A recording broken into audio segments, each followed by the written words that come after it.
Students, I'm going to read the last two lines of the first stanza of an elementary school classroom in a slum.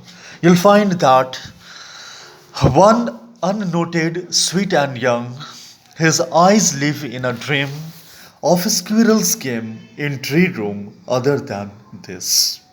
In the last class, we had discussed the same thing that there is a youngest boy in this class.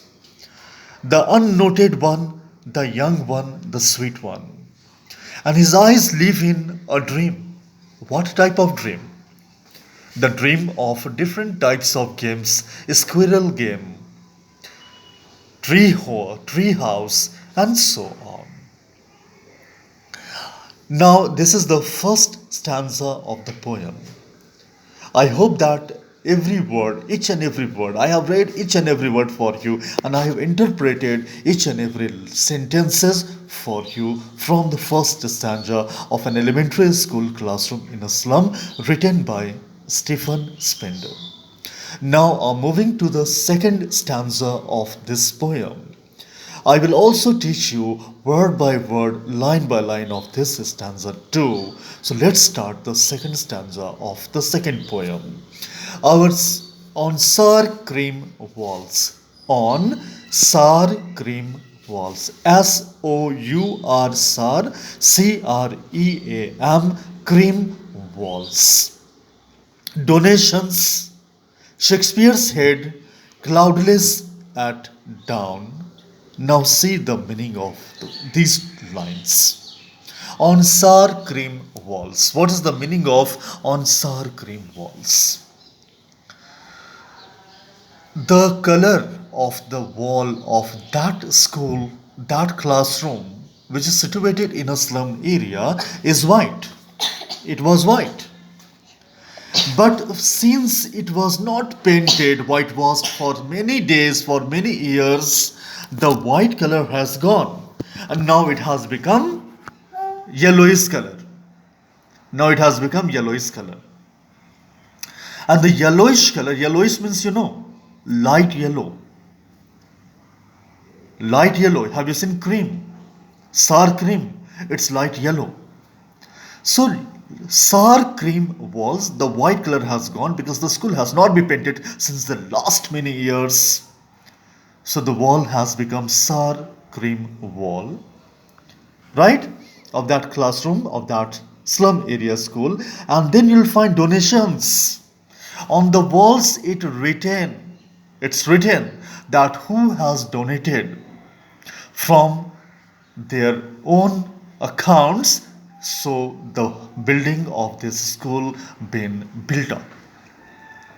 So the donations were written. You may have seen some buildings where it's written that who has donated or who have donated. And from their contribution, because of the contributions made by the people living in that particular area or the state or that village or that district, the school or any other building been set up, been built up. So you may find the donations printed there on the walls of that school, which is situated in a slum area, and you'll also find Shakespeare's head. Please keep in mind one thing, that the context of this poem is not India, not Indian context, but the context of England. Stephen Spender is not an Indian poet. He is a British poet, so he will not talk about Premchand, he will not talk about Mahadevi Verma, he will not talk about Kalidas, he will talk about William Shakespeare. He will talk about John Gissing. He will talk about William Fond. He will talk about the foreign poets. And he has talked about William Shakespeare's head. Because William Shakespeare belongs to England. A great poet, a great dramatist, William Shakespeare was. That's why Stephen Spender has given the reference of William Shakespeare in this line and not the lines of any other Indian poet, because he himself is a Britisher, right? So you'll find the head of William Shakespeare there situated in the school. It is put there in the school for inspiration. And on the walls of that school, you'll find the lines written by William Shakespeare. If you read William Shakespeare's poem, I have read so many, almost all the books written by William Shakespeare, all the plays and all the poems. William Shakespeare has written 154 poems, right? And I have studied all those 154 poems. They are called sonnets. Sonnets. Sonnets. You should know these things.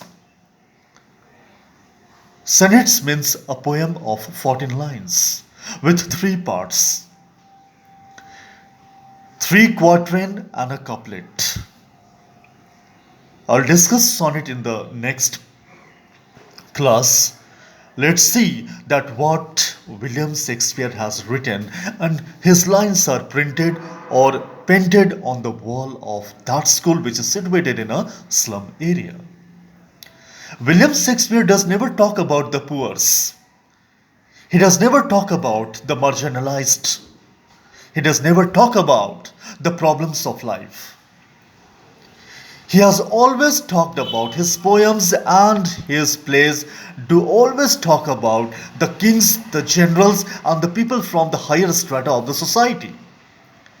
William Shakespeare does talk about ships, sun, and star of words. You'll find these three things in this poem. He talk about ships. Those days, in the year 1616, in the year 1554, people did not talk about aeroplanes. They did not talk about jet. They did not talk about the choppers or helicopters. They did talk about ships.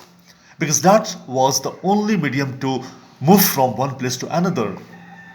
That was the only means of communication. That was the only means of transportation. Ships and boats. And that's why William Shakespeare does talk about ships. He does talk about sun. Sun is a metaphor used by Stephen Spender here. Sun, S-U-N, sun, does mean hope. Right? Rays of hope. Rays of prosperity. He does talk about richness. He does talk about prosperity. He does talk about good things of life, the luxury, the comfort of life. This is called sun. It means here. So these lines are written on the walls of the classroom, on the walls of that school, which is situated in a slum area. And the poet Stephen Spender says that these words have nothing to do with the life of these children. These words printed on the walls or painted on the wall of that school has nothing to do with the life of these children living in the slum area. Their life is not filled with hope. Their life is not filled with comfort, with luxury, and so on.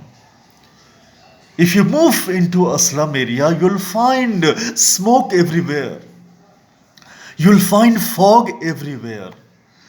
And that is not smoke or that is not fog, that is actually smog. The combination of the two, the combination of smoke plus fog is equal to smog. You'll find people are burning woods and leaves, dry leaves to cook their food. You'll find some children burning tires. And you may imagine the smoke coming out of a burning tire. So the environment is not a healthy, a hygienic environment. The environment is very, very dirty. Because of the living style of that slum area, they are they are compelled to live in such environment which is filled with smog, full of smoke plus fog. So nothing is clear. Where when there is a fog, are you able to see everything clear? Not at all. Everything is invisible or everything is opaque. Opaque means which is half visible and half not visible. Such thing happens in a slum area. Their future is too painted with fog. Their future is also not very clear that what will they do after finishing their schooling in a slum area. They don't know what they will do, where they will go when they will finish their primary classes. So this is the thing. In the next class, I'll discuss the rest of the things. Thank you.